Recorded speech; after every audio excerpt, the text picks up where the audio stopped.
Welcome to the Breeder's Brew, dog breeding podcast hosted by me, Isabel, the canine nutrition coach. And me, Sarah, the canine family planner. Together, we'll be promoting responsible breeding by unpicking the minefield of breeding myths and methods for owners wishing to expand their whelping wisdom. So, Christmas Day is done, and again, for those of you listening live, it's Happy Boxing Day. I'm sure you've all got lots of lovely arrangements scheduled. I know that today for me is all about eating as much cheese as humanly possible and leftovers from yesterday. What are you up to today, Sarah? I'm sure I'll just be relaxing with the puppies. Of course. What else can you do when you've got that many mouths to feed? How many meals are we doing today, Sarah, including yours? So I'm sure I will be down from 39 to a more manageable, sensible number.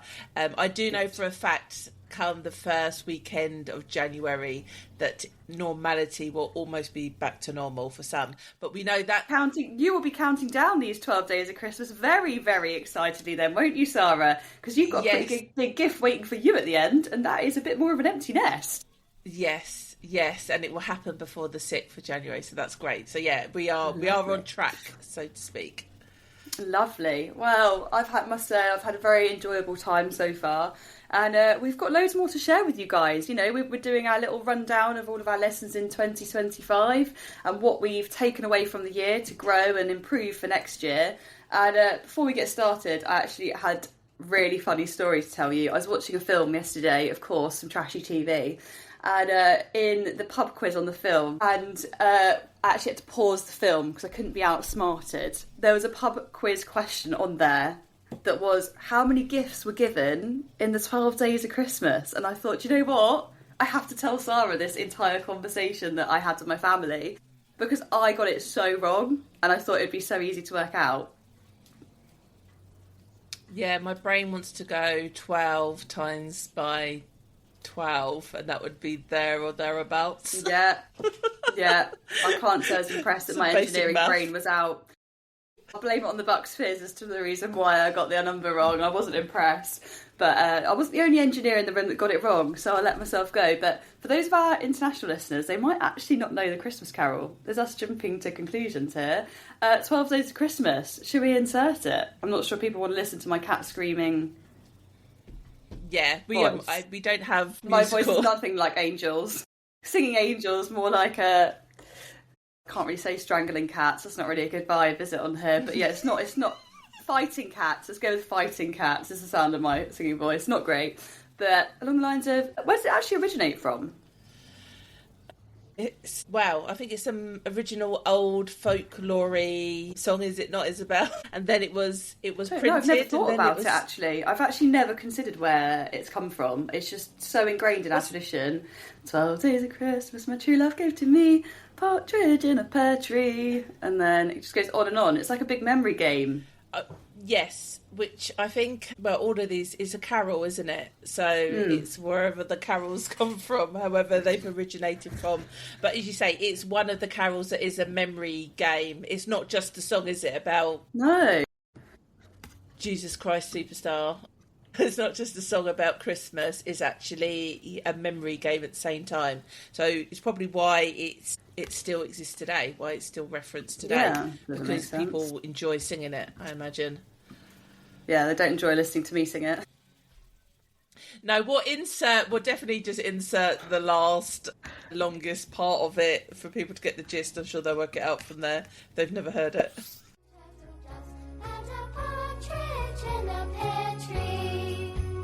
On the 12th day of Christmas, my true love said to me, 12 trumpets drumming, 11 harpists barking, 10 more to leaping, 9 babies dancing, 8 maids a milking, 7 swans a swimming, 6 geese a laying, 5 golden rings, 4 calling birds, 3 French hens, 2 turtle doves, and a partridge in a pear tree.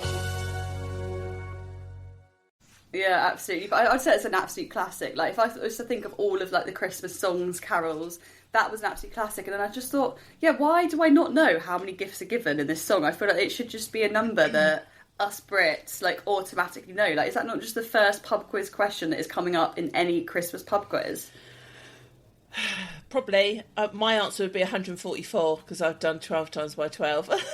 Yeah, well, I was Which out seems a by lot. the digits. Yeah. I mean, that's it to me. 144 gifts seems pretty expensive.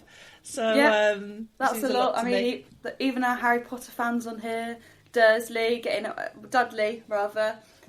famous quote at Christmas about last year. Last year he had, is it 54 gifts at Christmas, and he better have as many presents this year. That's just one that I always see memed around on Facebook. People love it. Yeah, that's way more than him, and he loved a good Christmas present. So, yeah, for those of you who did want to know, I'll put you out your misery. It was 364 gifts. It's a lot. That's a lot. And then the next question in the pub quiz was, how many birds were a gift? So you've got partridge in a pear tree, 2 calling Turtle birds, doves. partridge in a pear tree, 2 turtle doves, 3 French hens, Yeah. 4 calling 4 birds. calling birds, 5 gold rings. of course, 5 gold rings. 6 geese a laying. Yeah, don't know. I'm going to go with yes because I don't know better. 7, Yeah, it's 7 swans a swimming. of course, alliteration. 8 ladies dancing. No. Maids a milking. Oh, 8 maids a milking. 9 is what you just said. 9 ladies Yeah. dancing. 10 drummers drumming. No. 10 lords Oh, a leaping. oh my goodness, 10 lords are leaping. No wonder I got the numbers wrong. 10 lords are leaping. 11. What? Pipers piping? That was one I'd have missed. 12. And then... Drummers drumming. Because that is like the pinnacle parade. Right, there you go. So it kind of swaps from birds to people halfway through the song, exactly. doesn't it? Yeah, exactly. And I was quite impressed. I nearly got this one right because I applied a little bit of logic. I was like, nah, this can't be this easy if I got the first one wrong. And there was a few sneaky birds in there that people miss. So people always just go for the obvious, like your turtle doves. But actually, gold rings are a type of pheasant, so people always forget the gold rings. And pipers. You've got a whole like genealogy of birds, like pipers. You've got sandpipers and all different types of I pipers. feel like this is a bit of a trick question. Yeah, exactly. But I did actually get that one, so I didn't get the number right, but I got the logic behind it, so I gave myself a pat on the back with that one. So that, again, the answer of that one, for anyone listening, put you out your misery, because I hate not knowing an answer, was 246. Just a lot of birds. Well, there you go. There's a bit of fun for you on your Boxing Day. Yeah, I'd argue. I'd take that to the umpire, whoever's making the rules up, and be like, That's not a don't fair agree pub with quiz. yeah, exactly. Love that. But, more to the point, like, it blows my mind how ingrained that is in our society, yet, like, no one has a clue where it comes from. But it must be so old. From my Google searching, the song's been around forever. I think when did it first go to print? There's about 1780, 1700s that the first version of that carol was printed, and then an English composer, which is it's all English based. Randomly, I guess we take no claim to it, but we claim it. Yeah.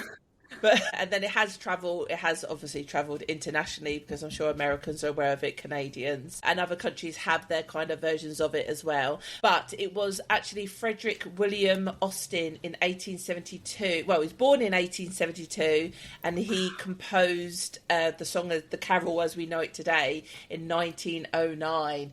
And on a quick Google look, he was full Bridgerton attire by the looks of it. So.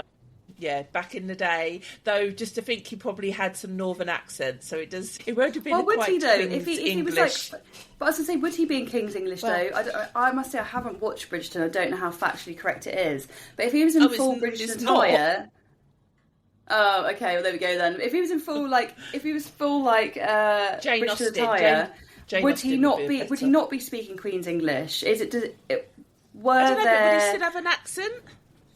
Well, that's what I'm wondering, because obviously in the UK we do have regional accents. I mean, for our international listeners, both myself and Sarah are based in southern England, very near to London, obviously, and that is the base of our royal family.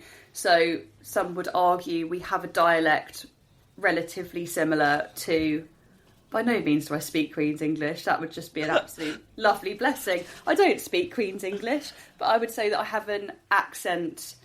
Well, no accent, arguably. I would say we're accentless. Yes, we're I would say I'm more Cockney. I'm more Mary Poppins and the Chimney Sweeps.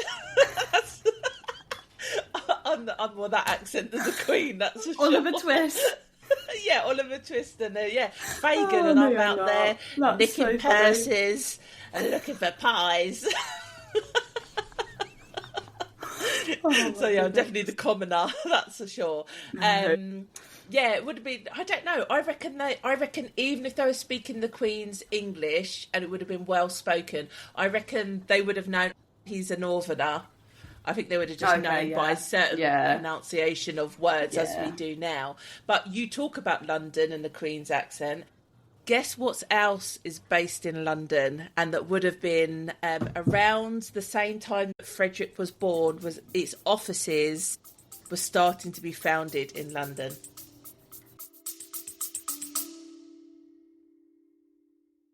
Sorry to interrupt, but I wanted to share something really exciting with you. Since recording this episode, we've actually launched the Brew Crew, our mentorship for people just like you. And as you're tuning in, you've already got the right mindset.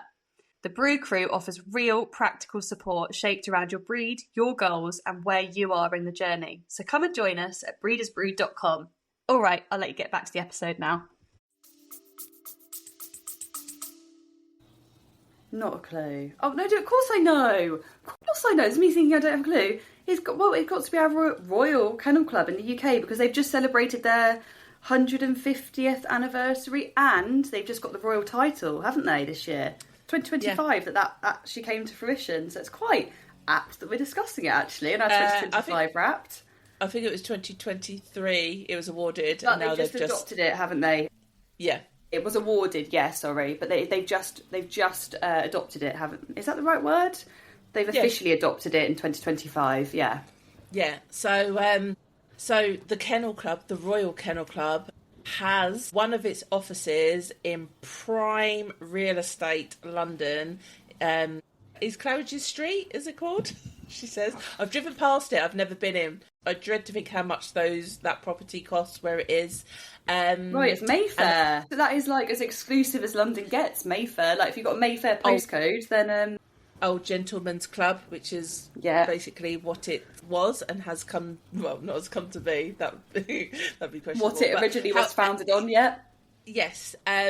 I know, just because I'm in Bulldogs, that basically the first breed club in the world, which is the Bulldog Club Incorporated, was founded 2 years after the Kennel Club. Though I do believe the breed standard for the Bulldog existed before the Kennel Club was founded. That was the dates that I could remember. And so before the Kennel Club then, would there have been dog fancier shows that they just weren't hosted by the Kennel Club, do we know? Or is it just the fact that actually dog fancying shows came about because of the Kennel Club?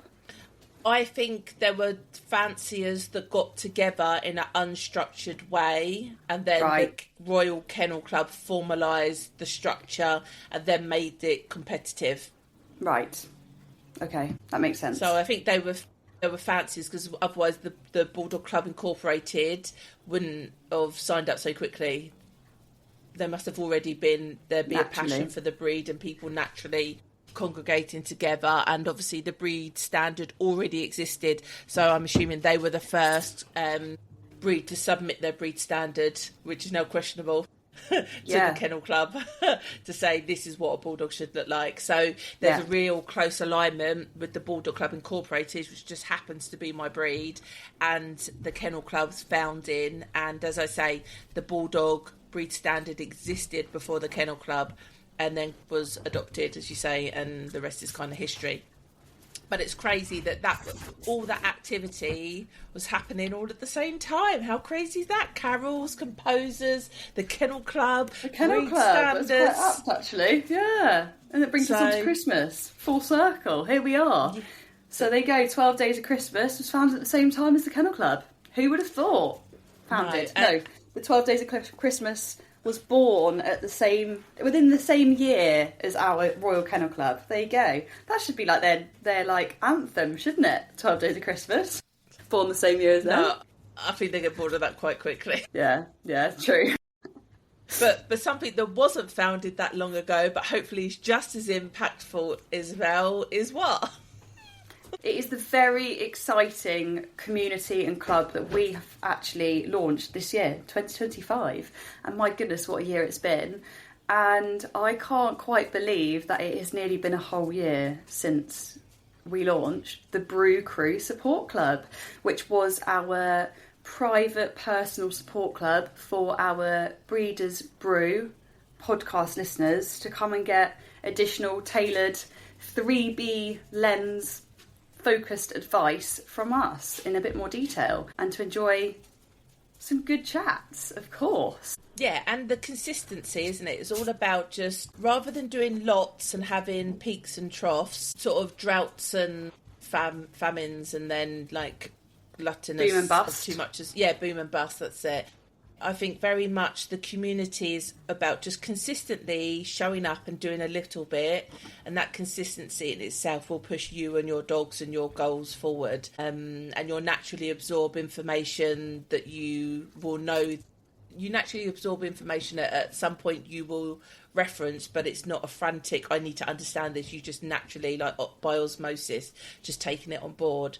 So we had the idea, we got it out there super quick, didn't we? And the community is growing. It's grown during 25, and we hope for it to continue to grow for 26 because we've already talked about pup life and the structure that feeds into everything that we do inside of the Brew Crew Support Club. Yeah, and the bigger plans that we've got going forward as well, isn't it? So it's all very much linked in.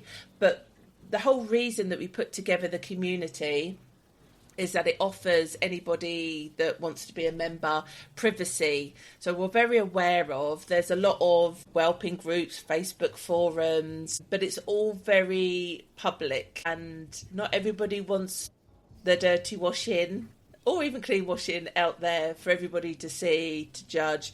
And even when people go to job interviews now, employers are looking at old historical data, and we know that people have lost jobs over what they wrote on Twitter however many years ago and that kind of thing.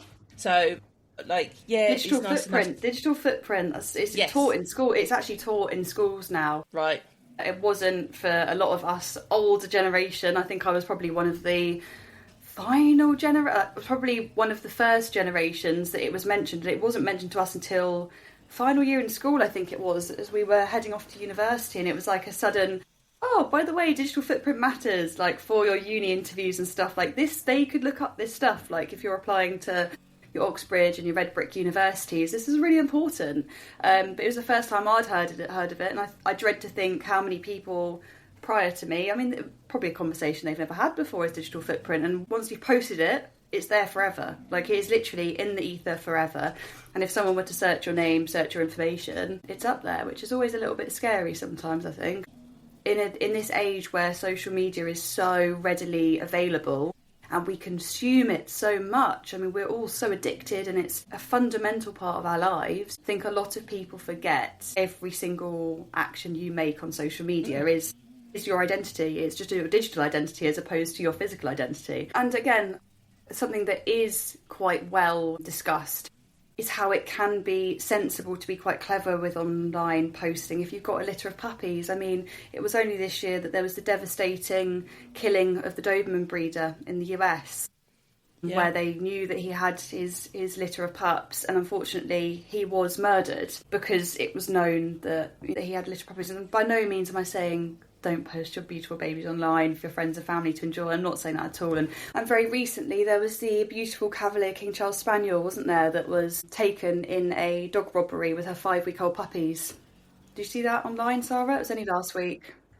I didn't see that specifically, but the awareness of dog napping and plastering your puppies all over the internet, and people seeing that, whether that be jealous people, whether that be, you know, you just don't know. That's the problem, isn't it? Your intentions of just sharing your good news is great and putting it out there, and it's a hard line because you need to attract people as well if you've got puppies to place, but it's doing it in a sensible way that safeguards, and very much like we talked about, the Pup Live is about safeguarding, and we said about you, the mum of the pups and the puppies, but also yourself and your family, because your intent and how it's received can be two totally different things. And also, like, from a reputation point of view, if you've got a kennel name, you want to build some credentials, and you've got a long-term goal, you need to think how this is coming across. I mean, even only the other day, Isabel, we went down a little bit of a wormhole with somebody that you discovered online and some of the stuff that they were saying, and you can quite easily get drawn into what they're doing, how they're doing it, and it looked a bit suspect to us. It's not someone I would buy a puppy from at all. Everyone raises their dogs in a different way, and we all have different living arrangements, totally. But I mean, there's just certain things that, well, I personally wouldn't be doing behind closed doors. And we always say, act. You know, it's something we totally advocate for, is you should act in your dog's best interest, whether someone's looking or whether they're not looking. It shouldn't matter who's behind you, whether it's public, behind closed doors. You should always act in an ethical way. But it surprised me that someone that I would deem non-ethical was then willingly sharing that information, those videos online, and saying that and they still were linking ethical to their kennels, and still linking and sort of promoting their kennels in the same videos. And it surprised me that someone would have such disregard for their digital footprint, I suppose, is the way that I would see that. But then I suppose everybody's standards are different, and that's the whole reason we've done the Breeders Brew podcast, is to try and ensure that we're not gatekeeping information, we're not gatekeeping like trade secrets. The whole point of this is to like raise the bar internationally, like help everyone access the newest available science education topics of conversation, so that hopefully everyone can learn and start implementing those hopefully lessons learned just to improve their dog's well-being, really. Yeah, so it's just worth bearing in mind what you're putting out in public forums, how it could be interpreted, even, I guess, possibly from a puppy owner seeing what you've posted somewhere about how you've read the literal, you know, you might have had simple whelping challenges, but then they've taken that to be a set of weaning challenges, and then they've taken that to be a way, and puppies had the 6-week squits or something, and now they're thinking they're getting a substandard puppy because no one else has posted about, you know, it could be taken all out of context as well, and it's not even anything that's facetious or, you know, weird or conflicting. So, but it's just worth bearing in mind. So that is one of the reasons that we put the Brew Crew support club together, is that it gives you a little bit of that privacy to have those conversations behind closed doors, so that your outer perception is untainted to a degree, because you just don't know how someone else is. Well, I'm saying it gives you the confidence to actually ask the questions you really want to ask, because a lot of us have, you know, these passing thoughts and internal thoughts, and you think, oh, should I ask that question? Should I not? But we always say, like, no question is too small, no question is too silly, because we discuss things that we would never partake in, or we see other breeders partaking in that isn't to what we would deem our standards or ethical or a way that we'd behave. Yet we like to discuss them in a way that, right, so what can we learn from this, or what's a lesson that we can share from this to help others avoid that scenario? And I just think it's really important to discuss those questions that are on your mind, even if it's not something you're about to go off and do. If there's a lesson that you can learn from it, it's just coming together and sharing ideas and opinions is so beneficial. From a perspective of us being the founders of the support club as well, I've also found it really beneficial to be able to have the space to air my opinions in a way that is discussion based. It's really lovely, because obviously a lot of my work is giving people my professional recommendations and my professional judgment, and here's a plan of what you should follow to help your dog and your puppies. But I think that having the support club is lovely, because actually I get to sit down and just be your friend. Like, it's really nice to wear the other hat and say, yeah, professionally you could do this, this and this, but actually, have you thought about doing this, this and this? Because from a personal perspective, maybe that's what I'd give a go. And I just think it's lovely to have that airtime, to really just connect with other people that are doing their best, and that we've all got this shared commitment of enthusiasm for our dogs. It's just lovely. Like, I found a whole group of people that I would truly deem as friends now. And That's just lovely. Like, that is just something great to come out of 2025. Yeah, and international as well. So you can always learn something from other people. It's just impossible not to. So just seeing other people's challenges as well helps you prevent those or be a bit more proactive. And yeah, just learning about different, as I say, it's just this osmosis learning, just being in the room with the right people, I think just naturally feels good for everybody. What's the saying? What's the saying, Sarah? You're your average of your 5 closest connections. And obviously, as we always say, like, being a dog owner can be beautiful at times, and sometimes you meet the most amazing people that be on walks in your show community and things like that. But obviously most dog owners just have a dog because they're a member of the family. They're not necessarily partaking in a sport or an activity. So most owners don't have that community, that outlet of people that they can connect with and share ideas with. And if you don't have that, that makes your 5 connections really quite small. You might only have, you know, your mum and your sister have dogs, and that's it. And that's your 3. That's, you know, you are your group of 3, and that's all you've got to go off. Or on the other hand, if you've got no one and you're turning to Facebook, then your 5 closest connections are the people that just reply to your questions the most often in the Facebook groups, and actually, you know nothing about them. Like, if they're not sharing their puppy practices openly online, for all you know, they could have their puppies in sheds out in the garden with no heat sources and be churning out pups at the rate of knots, yet standing and giving you feedback on what you should be doing. And it's quite scary, really, actually. Like, you should know the level to which your trusted advisors are doing things behind closed doors as well. So it's really important to have that network, that support network around you of people you really trust, that you know when you're absorbing that information, it's actually coming from a reputable source.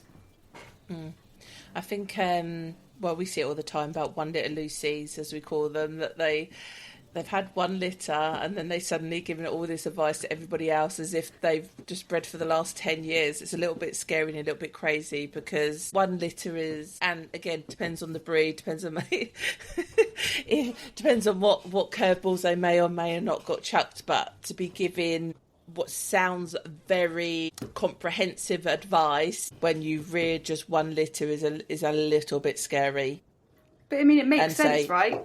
It makes sense, right? Because they're sat exit plan or at the feeding and foundation stick. So it makes sense though, right? Doesn't it? Because these people that just had their first litter, they're in all groups probably at the beginning of their pup life journey, asking all the questions. Once pups have arrived, touch wood, they're all happy and healthy. They're sat there during the pup life feeding and foundations or exit plan stage, and they've probably got a bit of time on their hands where they are off work to find the puppies, and they probably feel like they want to give back to the group that gave them help in the early stages. So I imagine it's that sort of feeling indebted to people and trying to give back. So yeah, I just think, as good as the Facebook groups are, essentially, it's just not a trusted community. Obviously, as I said, Sarah, you've faced things this time round that you've never experienced in all your years of you breeding, helping other people breed. Like, it's what you do for a living, talk to breeders all day, every day, and you learn through other people's lessons a lot of time, and you'll share bits of information that you say, oh, I've spoken to a breeder that this has happened to, and it's crazy some of the situations. Even now, it's like,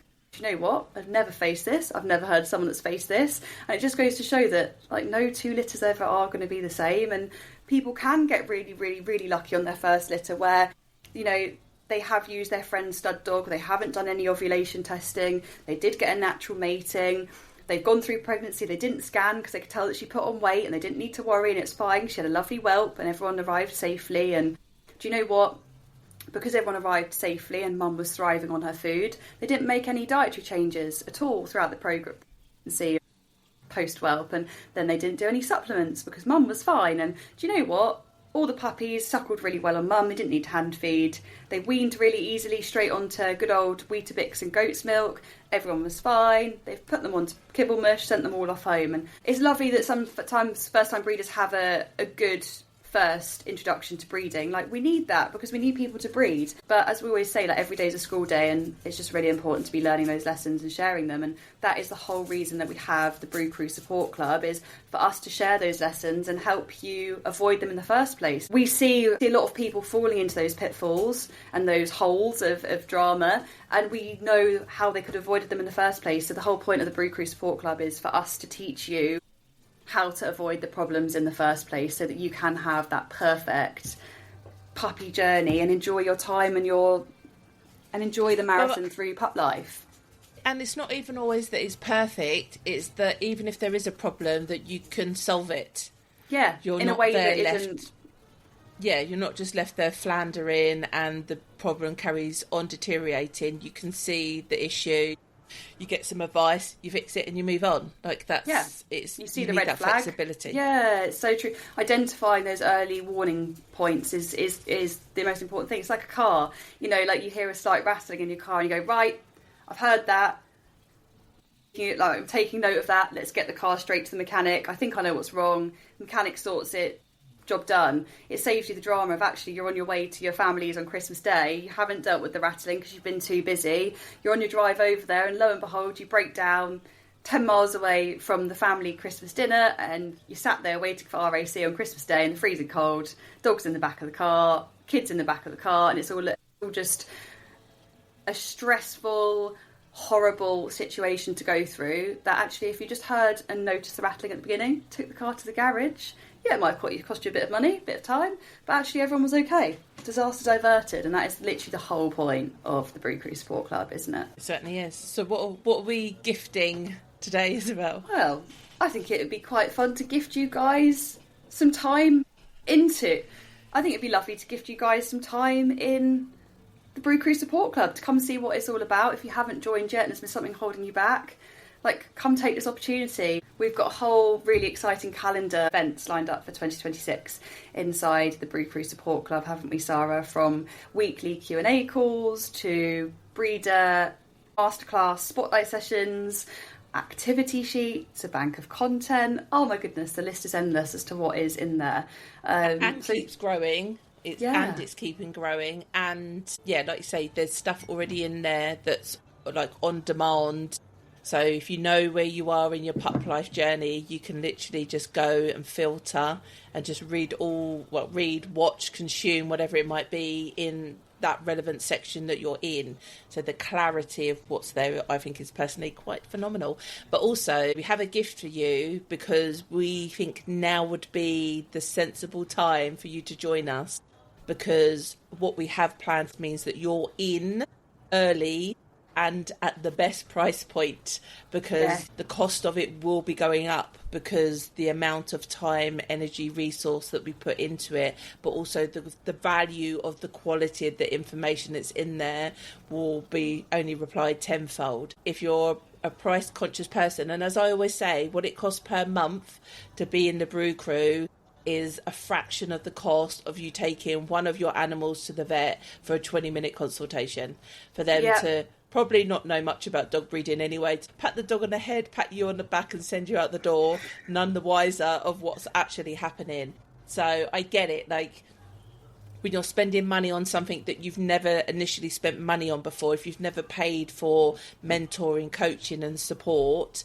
But as we've already said, the people that are in the top of their fields haven't got there by pure chance. They've got there because they've used the knowledge or built a team around them, whether that's paid for or not, of expertise that then develops their own knowledge and foundation. So like they say, like, you can't be a self-made millionaire. It's not possible. You have a team around you to make that happen. It's no different being good at anything that you do.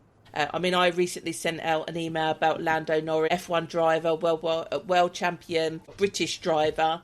And yeah, he's the only person in the car driving, but he needs a whole team. He has engineers, he's got driving coaches, nutritionists, sleep coaches, no doubt, friends, family, all the things. So it's just not possible for you to do the best you can in your role. You have to have people around you.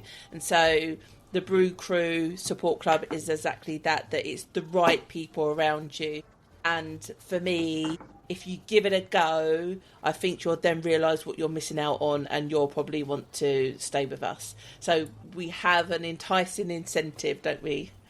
We do. So if you fancy half of the month for completely free, then you should be coming and joining the Brew Crew Support Club right now.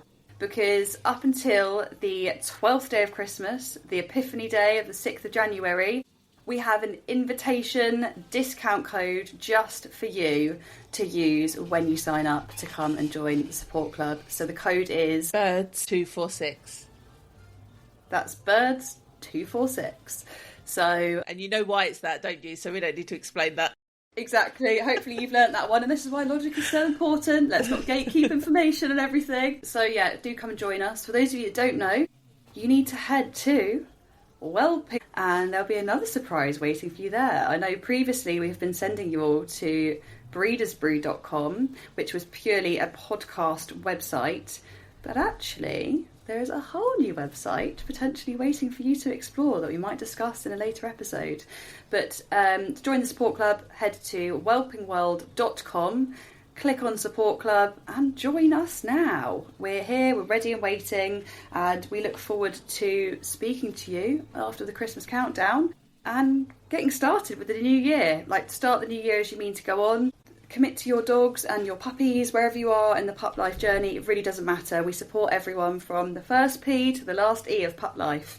We're here for you throughout the entire marathon, whether you join us right at the beginning, which we always recommend ideally if you're planning a litter. Do come and join us at the start. The amount of information you'll learn is just incredible. Set you up for a brilliant journey. But it doesn't matter if you're already at exit plan. You know, if you're bamboozled by contracts or puppy packs or vaccinations and vet checks and everything in between, we discuss everything and have very useful content and resource and everything inside the support club for you to watch on demand as well. So it's incredibly valuable wherever you are in the journey. And I'm sure some of my fantastic friends in the support club would love to share a point or two about how they found their time in the support club, and maybe they would like to add that in for us just so you guys can hear how great it is and how much you'd enjoy being here as well. I wish I'd done that before I allowed my last stud to be neutered. I could have kept him. I could have. Oh my gosh! That's why you are so valuable. This just what I just got right there is worth, whatever the monthly fee is for years. Like, I should have collected from him before they neutered him.